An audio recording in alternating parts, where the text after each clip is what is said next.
नमस्कार मित्रांनो, मी सध्या आलेलो आहे लोणार इथे आणि मी छान सुंदर असे मंदिर बघत आहे. तर हा जो मंदिराचा समोरील भाग दिसतोय मित्रांनो, ही जी आहे ही पद्मशाखा आहे आणि पूर्ण जे आहे हे उत्तरांग आहे समोरचं आणि दोन्ही बाजूला चंद्रशिला वगैरे पण दाखवलेले आहे. कीर्तिमुख आहे, मंदारक पण आहे आणि द्वारपाल आहे बघा आणि गंगा यमुना पण आहे. तर असं हे सुंदर मंदिर तुम्हाला बघायचं असेल तर तुम्ही नक्की लोणार इथे भेट द्या. छान सुंदर हेमाडपंथी मंदिर आहे आणि इकडचे जे मंडप आहे ते पण एकदम कोरीव नक्षी आहे आणि सुंदर असं निसर्गरम्य वातावरणामध्ये तुम्ही अशा सुंदर हेमाडपंथी मंदिराला व्हिजिट करण्याकरता येऊ शकता. स्तंभाचे वेगवेगळे प्रकार आहे बघा. प्राचीन काळी वेदकाळात यज्ञ व अन्य धार्मिक कार्यक्रम होत होता तेव्हा केळीच्या खांबाचे हे होतं. कदाचित तेव्हापासूनच स्तंभाची म्हणजे सुरुवात तिथून झालेली आहे. सुंदर अशी गणेश मूर्ती थोडं आता काळाच्या ओघात हे झालेलं आहे आणि बघून घ्या या स्तंभावर किती छान रेखीव केलेले कलाकृती, पण काळाच्या ओघात ते आता पूर्ण हे झालेलं आहे. पुन्हा इथे आहे बघा छान ही जी आहे ही रचना आहे बघा. ही रचना ही विस्तारित द्वार शाखा आहे बघा. छान खाली गंगा, द्वारपाल यमुना वगैरे पण आहे. हस्तिनी द्वार शाखा आहे बघा. हे आपल्या मंदिराच्या प्रवेशद्वाराच्या सुरुवातीला असते. हे सुंदर असे पूल जबरदस्त शांत. यस,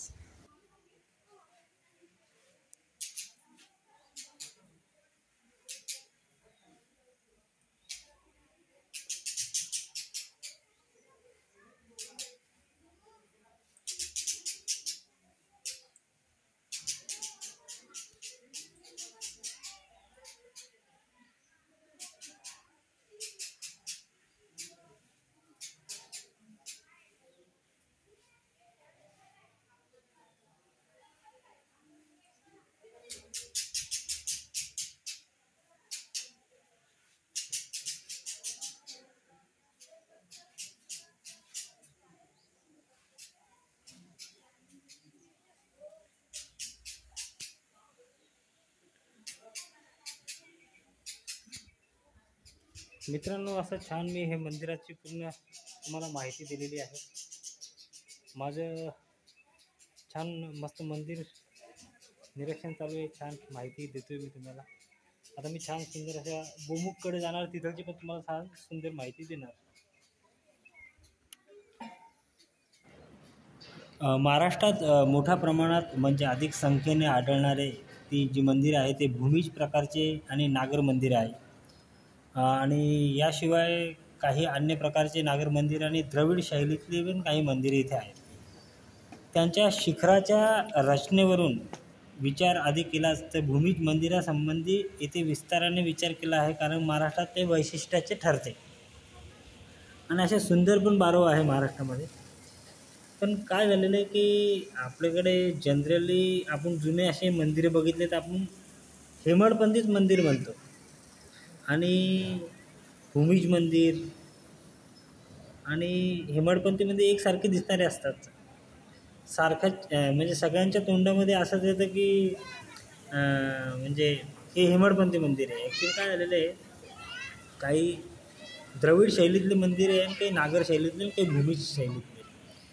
आणि काय झालं की जो हेमाडपंथी होता म्हणजे एक जाधवांकडे तो एक पंतप्रधान भूषवणारा होता आणि छान त्याच्याकडे पैसा अडका असल्यामुळे त्याचं सगळीकडे नाव झालं.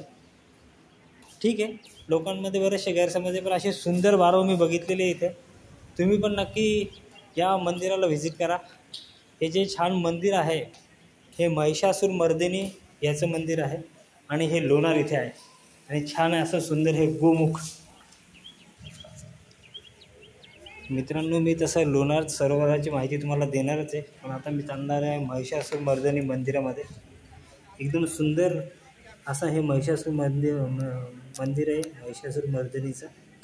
आणि हे जे वितान दिसते हे छान सुंदर मूर्ती आहे महिषासूर मर्दिनीची. आणि छान एकदम कोरीव काम आहे, सुंदर. आणि हे जे वरचं जे दिसते हे वितान आहे, हे करोटक नाभिचंद वितान दिसते मला. आणि हे सुंदर असं डोळ्यात टिपता येणारं लोणारचं दृश्य. तुम्ही सहकुटुंब सहपरिवार नक्की लोणार सरोवर इथे या आणि छान सुंदर बारव आणि हेमाडपंथी मंदिर बघा. माझं सफर नावाचं चॅनल आहे, लाईक करा, सबस्क्राईब करा.